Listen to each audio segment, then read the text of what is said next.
This is Trend Following Radio, where great thinking comes alive. Nobel Prize winners, legendary traders, best-selling authors, and the pros that know what drive us irrational human beings. I am your host, MICHAEL COVEL. Not filtered, raw, honest. That's my passion.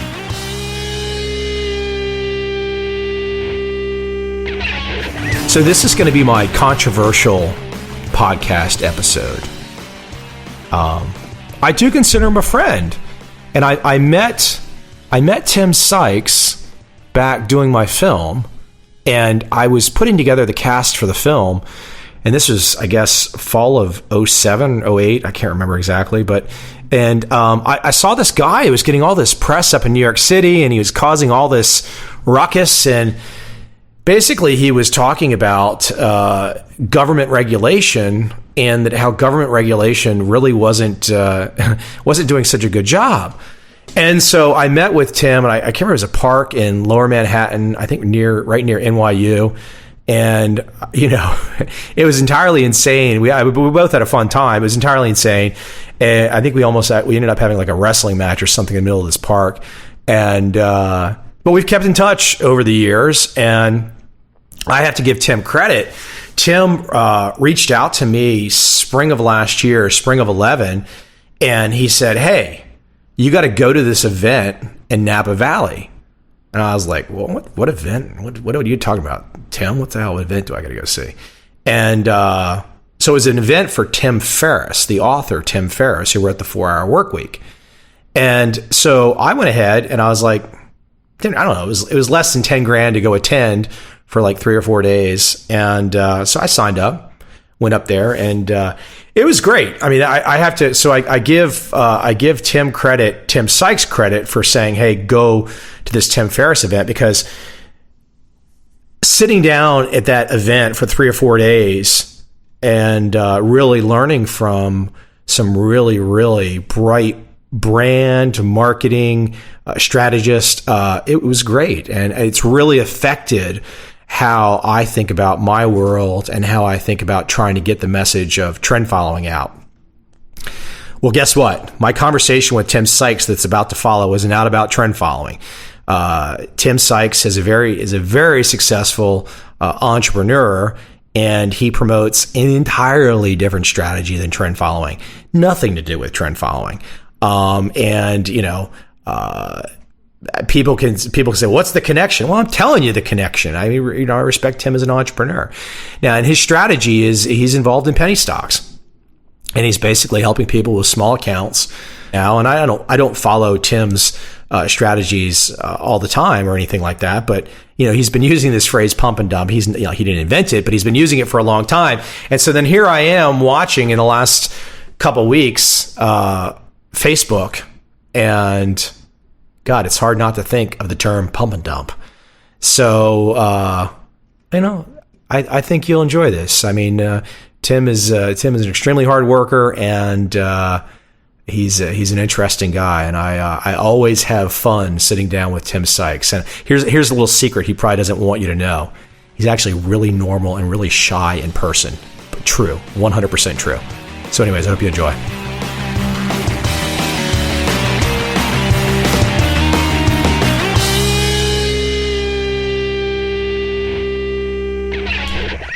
So today joining me is Tim Sykes. I'm not going to say too much about Tim other than he's a fairly successful entrepreneur.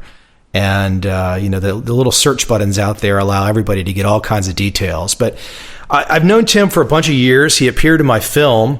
And I've always liked him because I just thought from the moment I read something about this guy, I was like, you know, he's kind of trying to stick a needle in the eye of the system.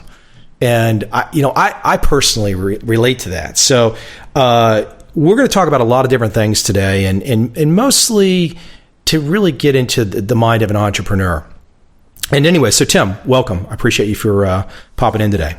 Thank you for having me, but I don't like needles, so keep those things away from me.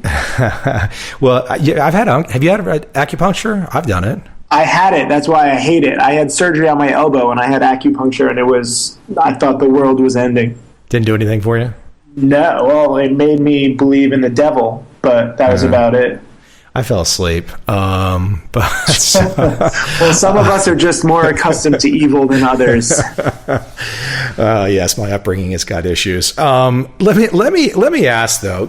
Take me back to folks listening in. They want to know how. Okay, there's a couple guys talking to each other. They both say they're entrepreneurs. And I mean, look, if somebody wants to go check it out, I think they can find out that we're both in that world. We don't work for the man. We work for ourselves. We try and make things happen. When did you have that first triggering moment? And I don't care if it's 6 years old, 10 years old. Was that first triggering moment where you said to yourself, man, this idea of cutting my own direction, making my own way, really, I like this. When did it happen? I would have to say it wasn't necessarily a business decision. It was more a social decision. This was senior year of high school when all my friends were going out quite a bit, and I really just got into wanting to learn about the stock market. So, senior year of high school, mostly everybody just goes out and parties because you're not going to see them very much ever again, probably.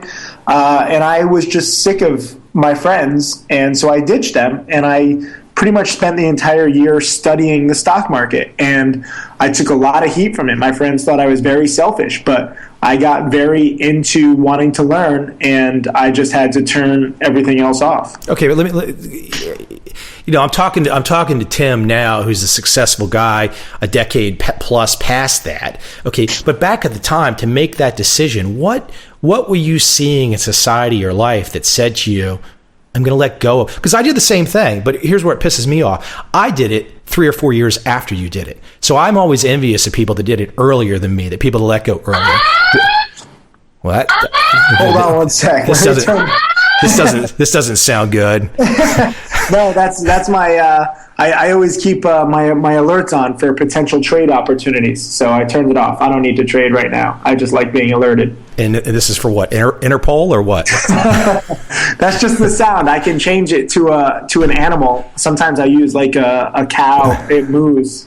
But no, seriously, back in the day. So what would have been the trigger where you said, because it's a big thing at that age to just let go and walk away and realize that it's a dead end. You saw it as a dead end. Why? What was the trigger? I think it's just when you see opportunity. Like this was back in 1999. The stock market was going absolutely crazy, and everyone was just like, oh, I don't understand it. It's crazy. And at that point, I was like, well, it might be crazy, but if you learn enough and you put in time and dedication, you can pretty much learn anything. So I wanted to discover the root of what everyone was talking about. Okay, I'm gonna keep pushing you because I want to go back even earlier. Yeah, I want to find out a little bit more. You played tennis, right? I played tennis pretty much every day for 10 years. Yeah. Okay, I was the same way with baseball. So, what was the why'd you play tennis every day? What was the point?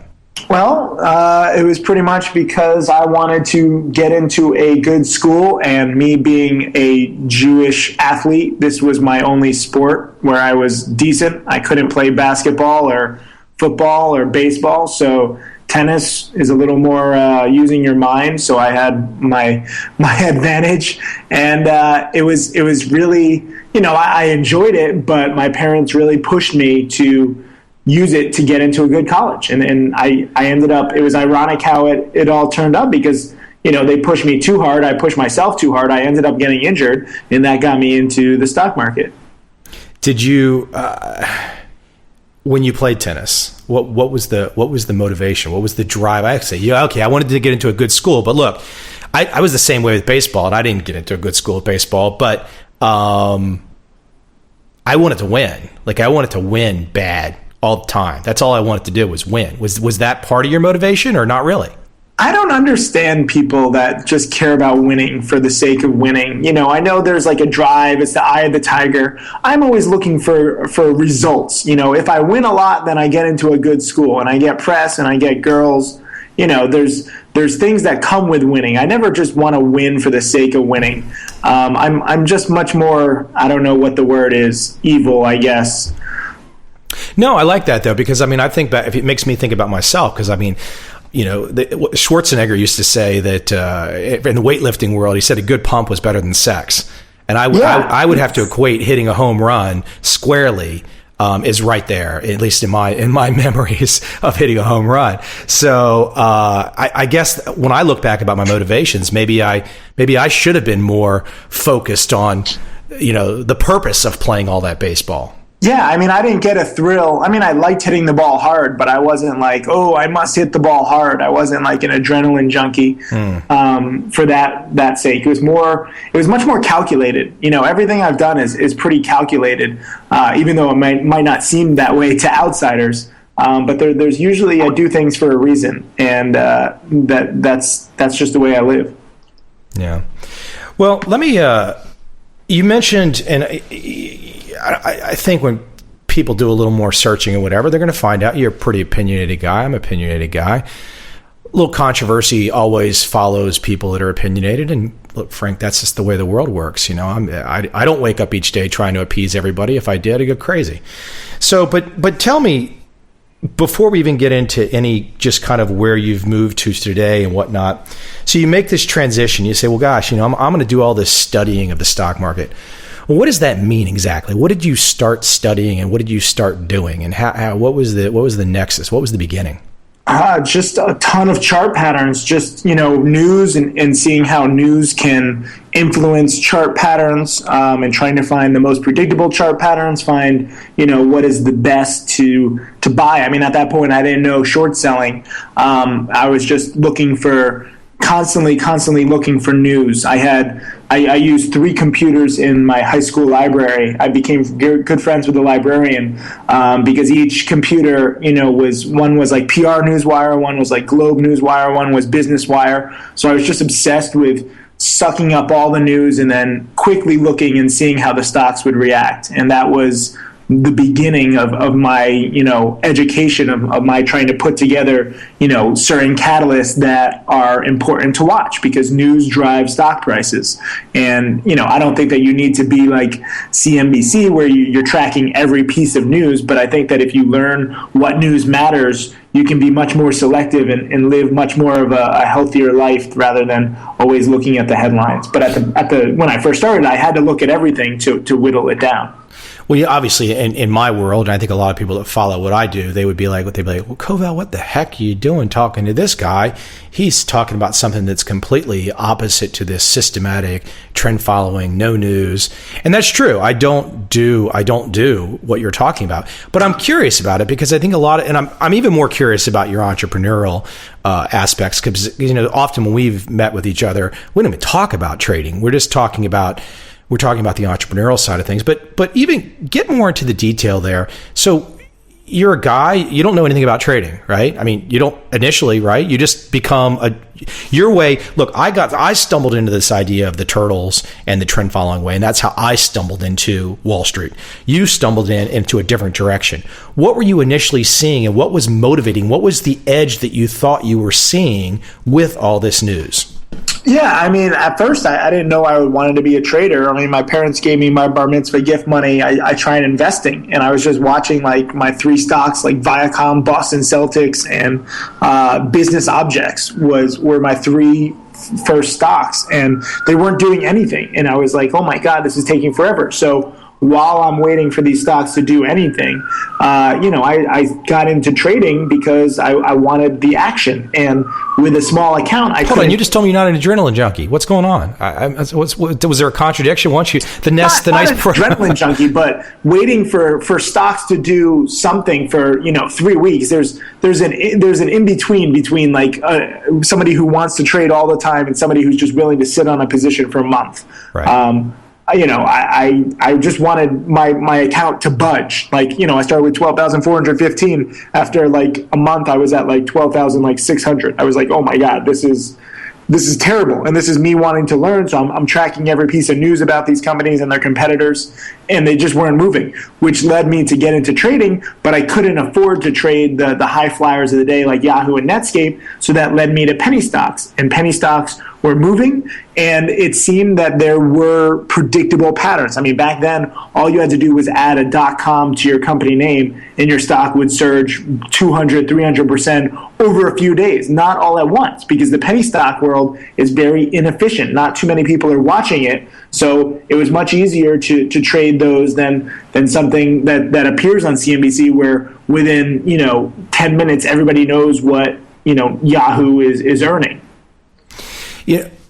Well, what was so you're talking about all this news though, but still at the end of the day, you had to have an approach, a system that said, okay, based on all this data that you're taking in, you've got to buy, you've got to sell, you've got to have a decision-making process. So talk to me about how that was coming out of looking at all of this news data. Where was the buying and selling concepts coming from?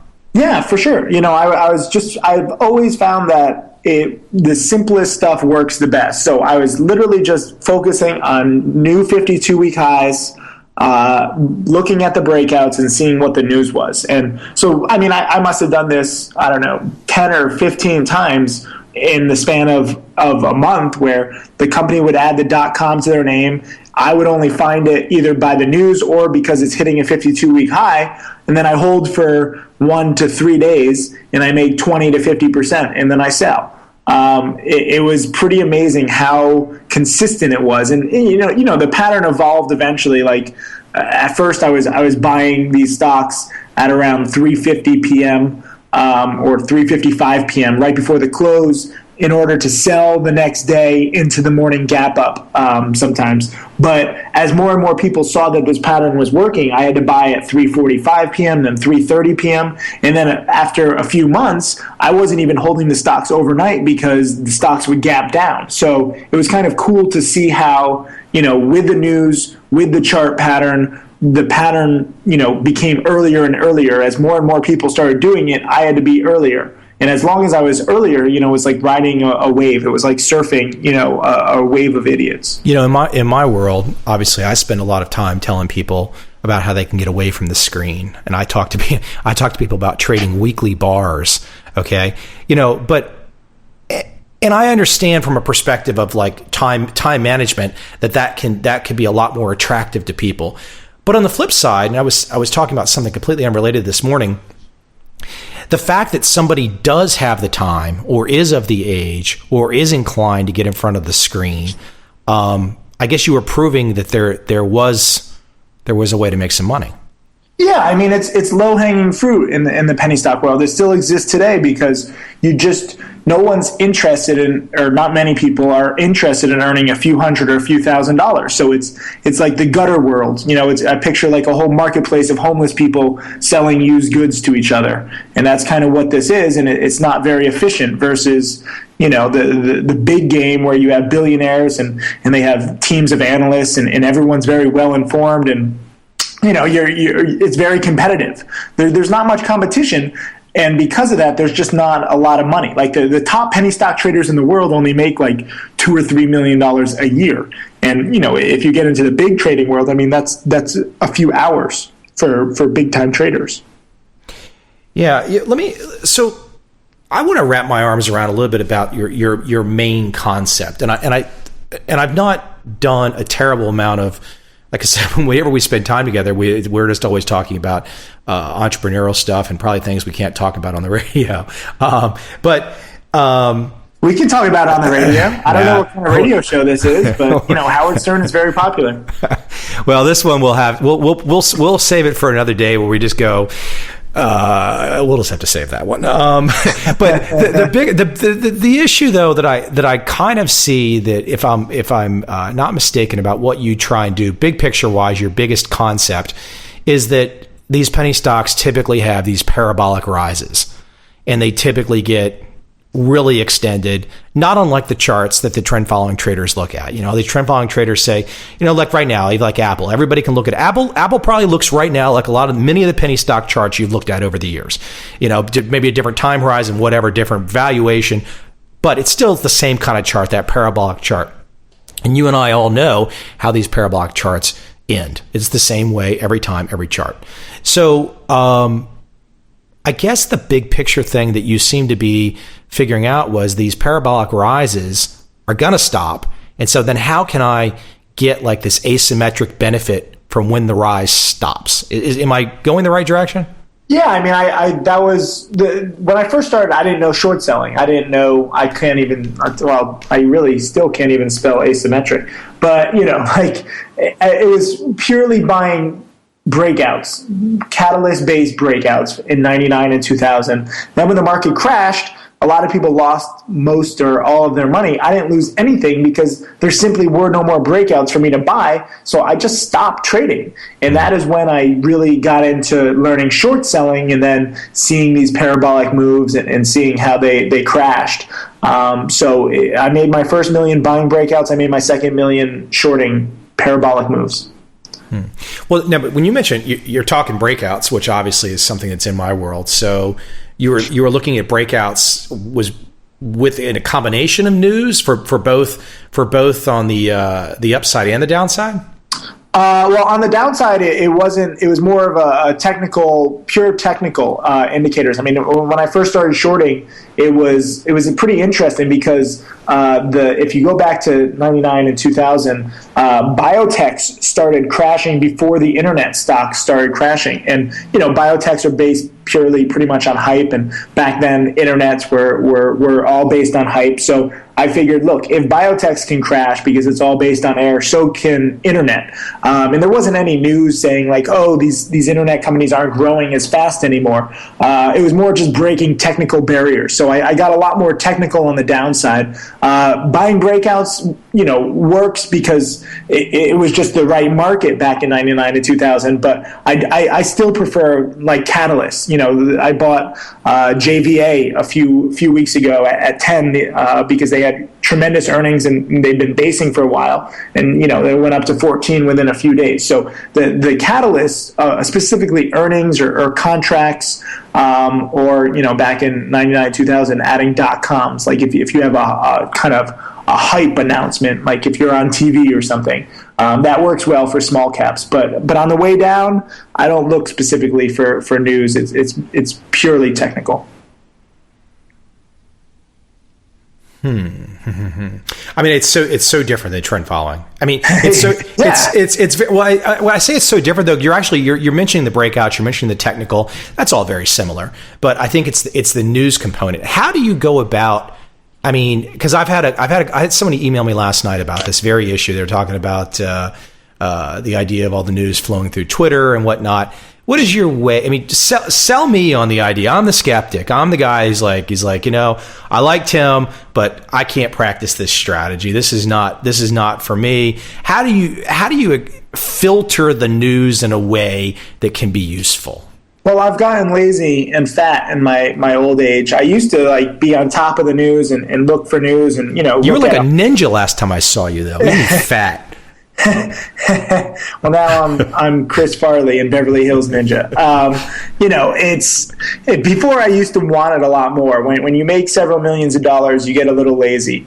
So now instead of me searching for all the news, I let the stocks come to me. I always look. Now I'm just obsessed with percent gainers. I'm looking pretty much every 15 minutes at stocks making new intraday highs and the biggest percent gainers because I want to see follow through. And so that narrows it down because, there's probably 20 to 30 stocks that are really moving in the small cap world and penny stock world on any given day. And if you look at those and then you see what are the news that drives it, you can see, with JVA, it was tremendous earnings. So I looked at the move first and then the news. And that's just a much easier way because now there's so much news. There's so many different, aggregators. It's disgusting. If you do a search for Apple or Google, I mean, you have 100 to 200 stories a day from Sucking Alpha to Bloomberg to Forbes, and they're all written by these journalists, quote journalists,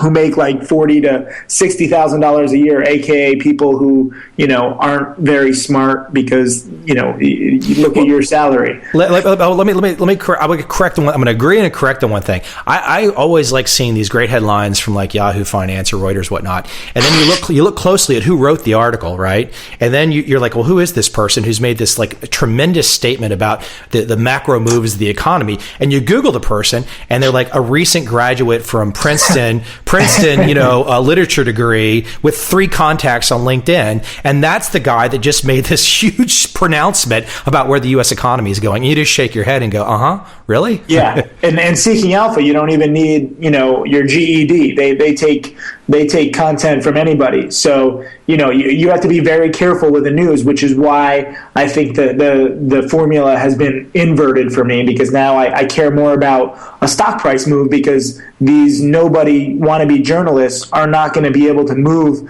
1 million shares of a stock and push it up 20%. It's usually fundamentally, important news. Although I would say Seeking Alpha has such wide distribution. I love shorting any stock that goes up 50 to 100% on a Seeking Alpha article. You know what? I think you're bringing up something that I think could probably be the most fun aspect of a conversation that you and I could have, which is really, and whether anybody listens and they say, well, I don't like this guy Sykes, or I don't like this guy Coveil, and you and I are both like, okay, well, you don't have to like us, whatever. But I think the one thing that I know I've worked at doing, and I think the reason that I asked you to be in my film several years ago, is the skeptical nature of not trusting the system. And we're hinting at that right now. We're talking about these systems. And even these new shops, these new things like Seeking Alpha. I mean, some people might not know what Seeking Alpha is, but Seeking Alpha makes... They call it Sucking Alpha. That's you and I both know they make a lot of the big popular websites today. You go on there, and if you get a big following, then boom, boom, boom. A lot of things can happen. But I think it's the skeptical side, though, and whether it's the media or the government, because we both had conversations about the government too, and the regulatory aspects of the government. And I know you've had some experience with that. It's the main reason I trade my own account and don't want to be involved in the fund management arena. That's for somebody else to do. I prefer to have my First Amendment rights and maintain them. But I don't. Why don't you speak to that? Because speak to the idea of your First Amendment rights and your ability to, look, at the end of the day, yeah, you can say, okay, Coveil, Sykes, you're talking about your First Amendment rights, but at the end of the day, we have to deliver something of value or we won't be in business. Yeah, no, I would never, go into the regulated business again, because I do like speaking my mind. This is why I also trade my own account. And the system is messed up, and no matter what angle you look at. I mean, when you have the entire U.S. financial system on the verge of collapse, not once, not twice, but probably 3 or 4 times in the last decade, or so, there's something that's not right, because there's just not the right safety measures. The incentives are off, where people are always looking for year-end bonuses and not caring about the consequences 3 to 5 years out. You have a lot of problems, and you can whine about it, you can go into politics, and you can try and change it. Or you can just profit from it, which is what I like to do, where, I whine about it on my blog, but I don't expect anything to change. I whine about it mainly to teach others to have a similar, viewpoint. Because if you're cynical and you're suspicious of everybody, you live a less happy life, but it's a more realistic life, and you don't get burned. If everyone is guilty before proven innocent in finance, people save a lot of money. Scams don't crush you. My number one trading rule is to cut losses quickly, because I don't care how right I am or how right I think I am. Anything can happen in finance. And I was a philosophy major, so I think that has a lot to do with it. But I just like being safe. And, if that makes me less popular, so be it. That's just what's worked for me. And this is why, I'm a multimillionaire overlooking Central Park right now. So you do what you gotta do. Listen to him brag. Listen to that. Come on. Look at us smack talk. Look at that smack. I didn't show you the picture. I didn't talk about the 15,000 square foot Augustus Towers, Caesar's Palace villa that I'm about to go to, Vegas. I didn't talk about that. You forced me to bring that up. And I'm not even invited, man. You're invited. I don't know if you're ready for it. I might not. More PG-13. Oh, wow. Nice dig. Nice dig. I was thinking, though, it's like, you can't, if you wake up, and I think we both have I think this is one of the reasons we relate, even though the strategies are very different. I think philosophically, we both wake up and you say, we're outsiders. We're not part of any system. And we say, you know what? You stumbled into something that was interesting, make some money from it, and show other people how to do it. Okay? That's essentially what we've both done. And some people aren't going to like that. Some people are going to say, well, they're going to have whiners here and there, whiners there, da da da da. But you know what? You brought up the big picture thing a second ago when you were talking about the economy dropping. I said to myself, well, gosh, for all the criticism that I've taken and all the criticism you've taken, I don't know every one of your strategies, so I can't be a complete Tim Sykes strategy defender. I'm not attempting to do that. But we sure as hell ain't John Corzine, are we? And that's, yeah. I mean, how the hell do you transfer hundreds of millions of dollars out of customer accounts on a Sunday, right? And you still don't have handcuffs on. I mean, I think that when you talk about how crazy the system is, look, at the end of the day, it's about finding an edge. And if you can find an edge from Mike Covevel, if you can find an edge from Tim Sykes, take the edge, use it to your advantage. Okay. But because we're in a system where clearly crazy stuff is going on.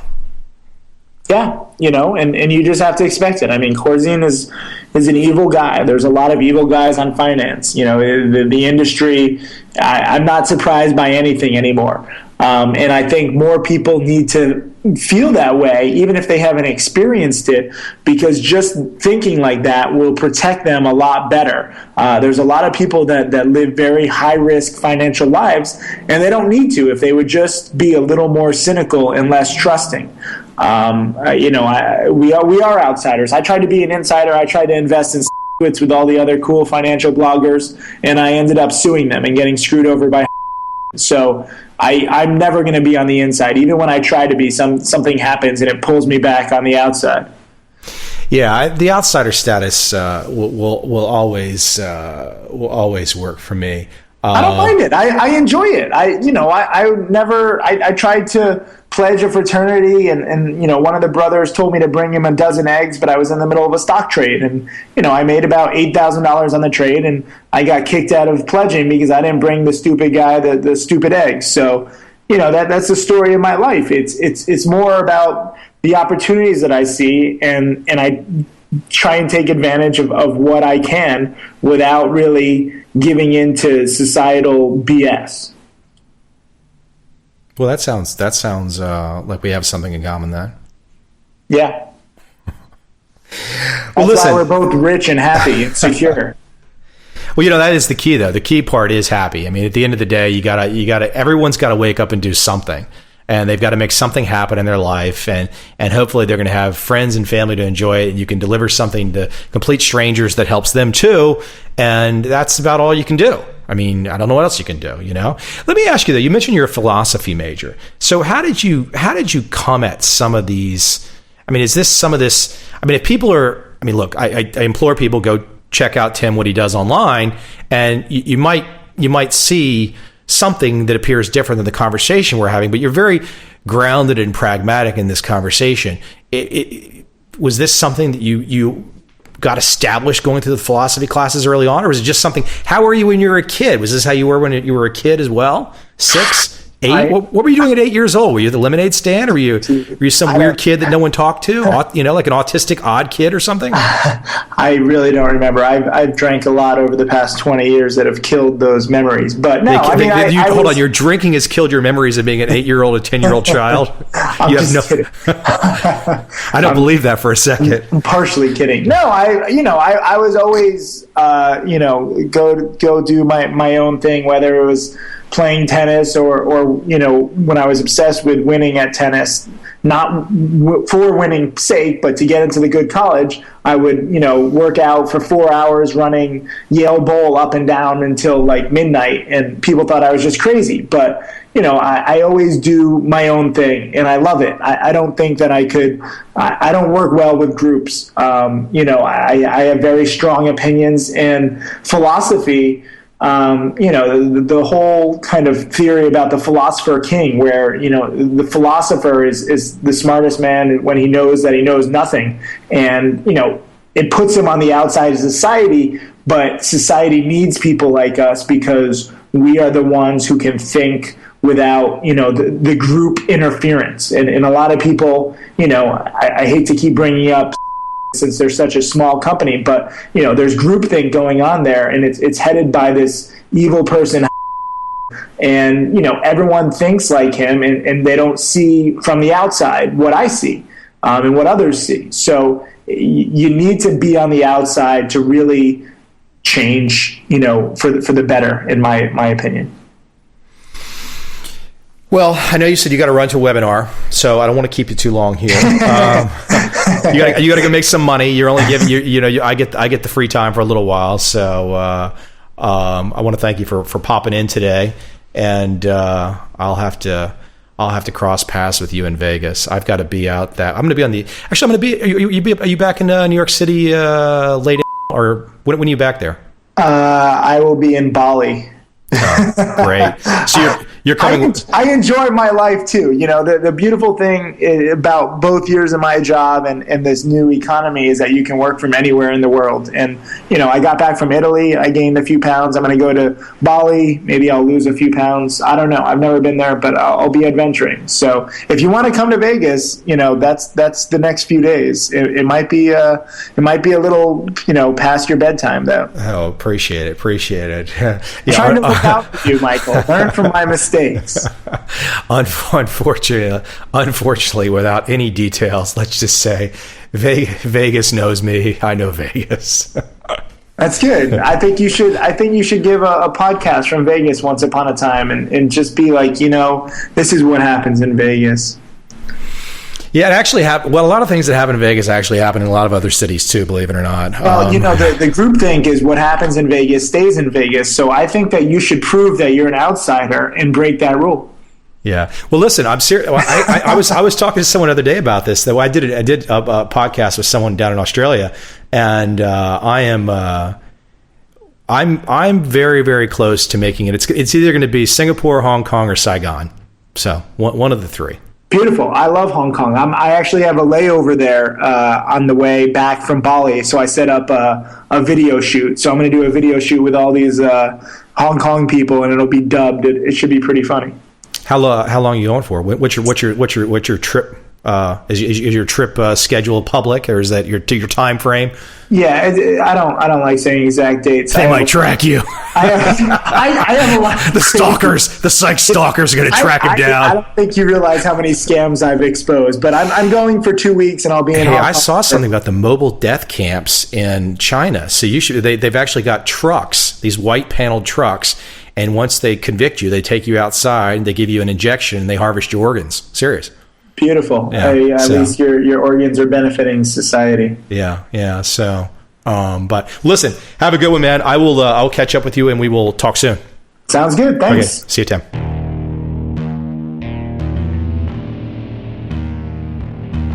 I see a time when those awake will understand how to make money in up, down, and surprise markets. Whether new trader or experienced, college student or financial advisor, protecting against a crash or just trying to make a lot of money, trend following offers everyone an answer in uncertain times. To get started immediately, send me an email, michael@covel.com. I will send you the right trend following steps to take along with my free video.